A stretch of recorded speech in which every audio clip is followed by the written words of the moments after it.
What is up, guys? We're going to be talking about CSS Grid.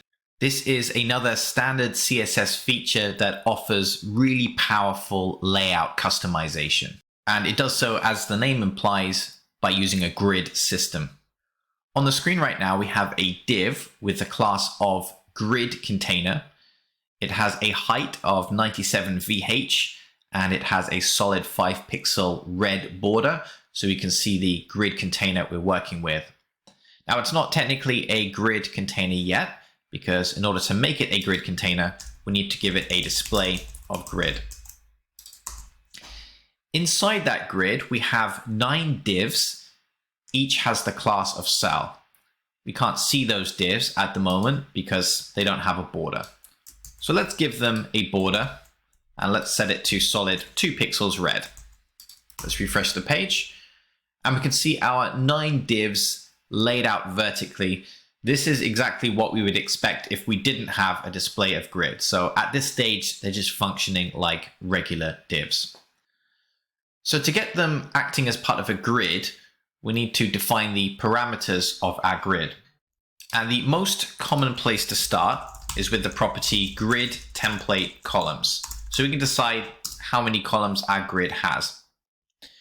Now we could specify a value in pixels. So for example, we could do something like 100, 300 pixels, 100 pixels. Let's refresh and see what happens. Now we can see that our cells are automatically sorted into a grid.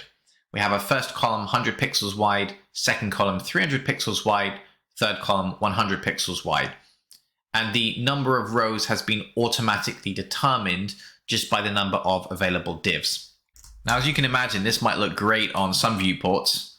The viewport looked exactly like this. This is a really nice grid, but obviously as the viewport expands, that grid is staying a fixed width of 500 pixels, which is usually not what we want. It's not a very responsive design. So another thing we can do is we can make use of a CSS fraction. And this is probably one of the best ways of defining a grid layout.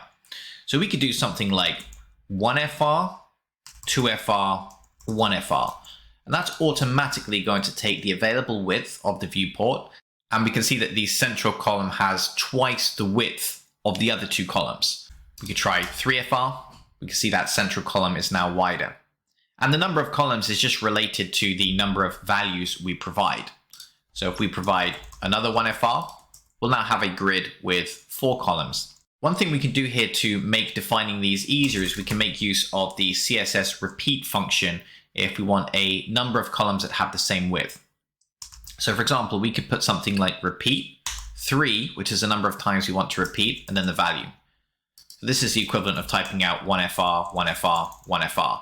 That's especially helpful if you wanted, for example, a grid with 12 columns. Saves you from typing out 1FR 12 times. So with that, we get a perfectly even 3x3 grid. Now the grid rows are being automatically calculated. It's just based on the number of divs that we have. And we're seeing the height of those rows is being picked so that each row has the same height, and collectively they're taking up the overall height of the container. We could be more explicit with that if we wanted. So we can set grid template rows. And this works in a very similar way to grid template columns. So if we specified 1FR, 3FR, 1FR, now we can see that central row is 3 times as high as the other 2 rows. Now we'll set our grid back to a 3x3 even grid. Similar to Flexbox, we can also make use of justify content, align content, justify items, and align items. Now in this case, it won't have any effect. That's because the cells are already taking up all of the available space. Let's say, for example, we had grid template columns. We had 3 columns, but we gave them a set value of 200 pixels. Now we could make use of justify content. For example, if we specify justify content end, you can see all of those grid cells themselves move to the far right. Now we might wonder, what is the difference between justify content and justify items? Well, we have 2 factors at work here. We have the invisible grid lines themselves, and then we have those cell items which are generating the red border. So for example, if we set a narrower width on those cells, for example, if we set width 50 pixels, We can see that those cells are much narrower, but the actual table itself has not changed. So justify items controls the layout of items within the table or the grid, but it doesn't change the layout of the table itself. So if we specify justify items end, we can see they move to the end of their respective cells.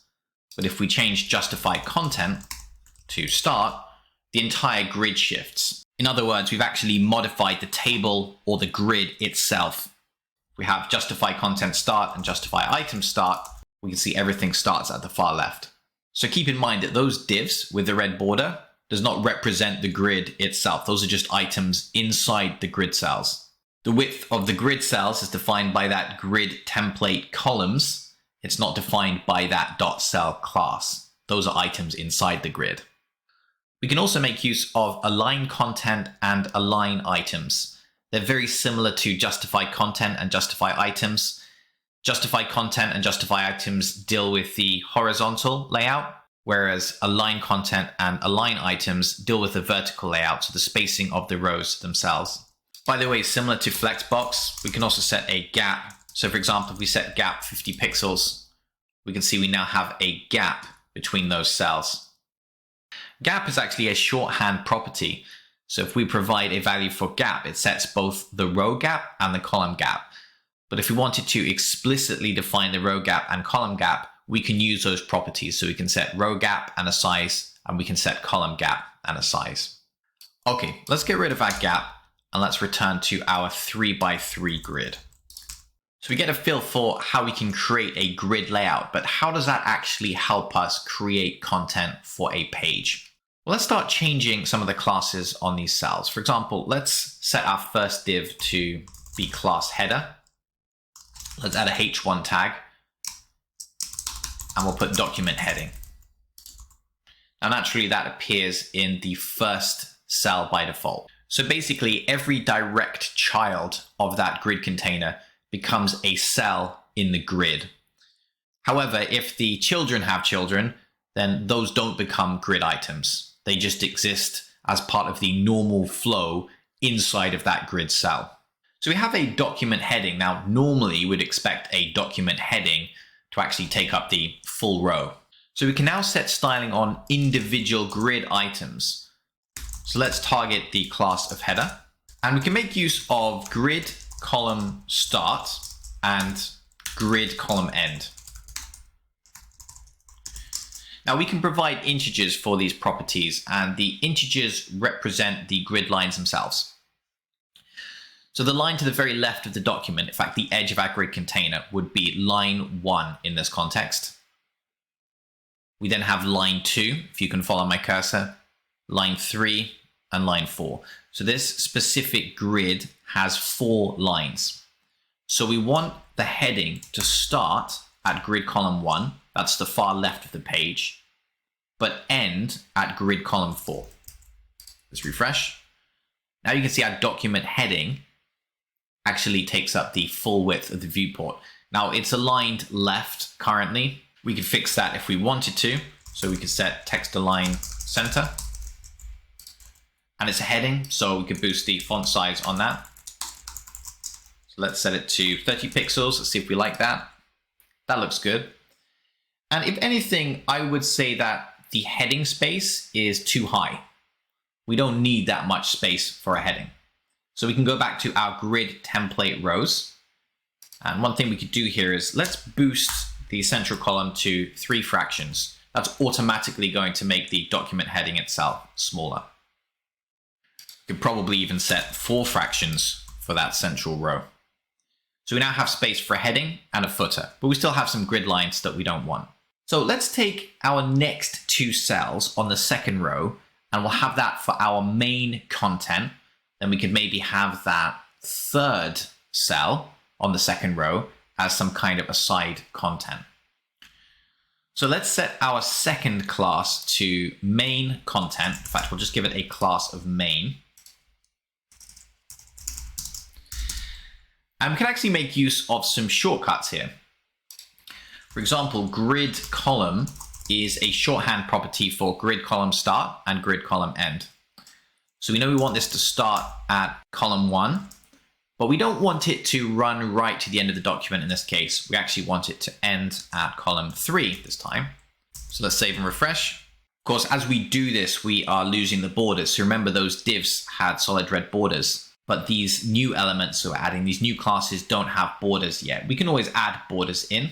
In fact, let's set border solid 1 pixel black. So just so we can really see the outline of the document. And we'll do the same for that main section as well. And the idea here is inside main, we'll probably have a smaller heading. Let's set a H3. I'll put content heading here. And then we'll have a paragraph. And I'm just going to grab some lorem ipsum text to paste into here. Now let's refresh. So we've got some content. We've got a content heading. I don't really like that font size at the moment. Now we could, of course, try and style main directly, but it will also change the size of the content heading, which we might not want. We might want to style those separately. So for example, we could have H3 styled, and we could have a paragraph styled. So let's set font size. Let's try 25 pixels on the paragraph.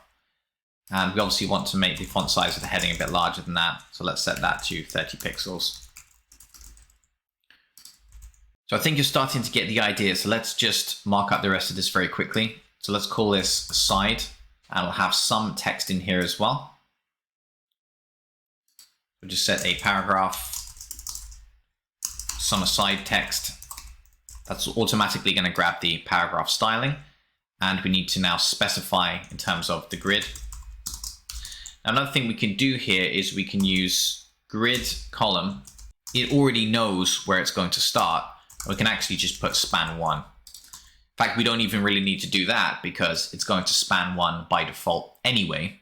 But assuming we wanted it to span more than 1, we could just make use of this span value.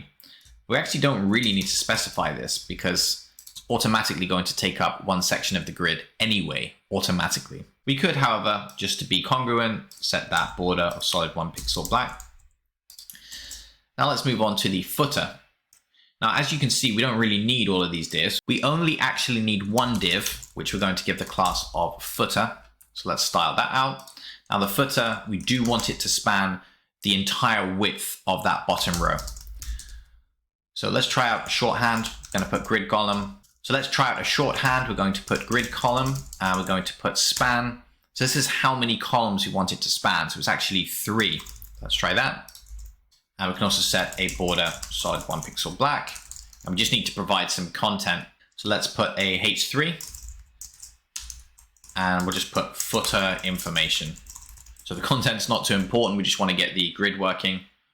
Although we can, of course, set text align center on that footer. And if we want to, we can come back to this at a later point and play around with the grid. So for example, instead of 1FR, 1FR, 1FR, we might want to reduce the size of that aside text column, for example. So we could do something like 1FR, 2FR, 1FR. So now that aside column will only take up 25% of the width rather than 33% of the width. Now there is another way of laying out grids, which we're going to look at right now. So what we'll do is we'll get rid of any grid column information, which is naturally going to mess up the grid, but it's fine because we're going to recreate it. So let's refresh. So you can see we're just back to default grid. The grid knows that it has 3 columns with 1FR, 2FR, 1FR, but it only has 4 divs, so it can't actually make use of the 3 different rows. So you can see we just have 2 rows at the moment. So we can make use of a really cool feature known as grid template areas. And we basically just write out our layout using text. And we simply repeat the name of a section as many times as we want it to occupy columns for. Now, just before we do this, you may have noticed that we don't actually need 3 different columns for our grid, given the layout we're trying to create. We could just have a 3FR and a 1FR. So starting with our header, we want it to take up both of the columns. So we're going to type out header twice. Then we have our main content. That just takes up 1 column. And next to it, on that second row, we have aside. Then finally, we have footer, and we want it to take up both columns. Now, that's not going to work just yet because the browser doesn't know which names to associate with which cells in the grid. But obviously our layout has changed to reflect that we now only have 2 columns. We have our first column with 3 FR and our second column with 1 FR. So all we need to do now is associate our class names with the correct name for the table location. And we can do that with the grid area property. So we'll just specify the name, which is header. We don't need these double quotes. Let's refresh. Notice now that our document heading takes up 2 of the columns. Now the rest of the layout has just kind of jumped into place, but if anything, that's just a coincidence in this case. Notice the footer is still only taking up 1 row. So to complete our layout, we can actually just add grid area footer to the footer. And that's complete, but in many cases, we'll also need to set a grid area for main and aside, which we can do so in the same way. So we'll set grid area for main to main and grid area for aside to aside. So key takeaway here is that there is more than one way to define a grid layout. Okay, that was the basics of CSS Grid. Thanks very much for watching. Catch you in the next part of the course.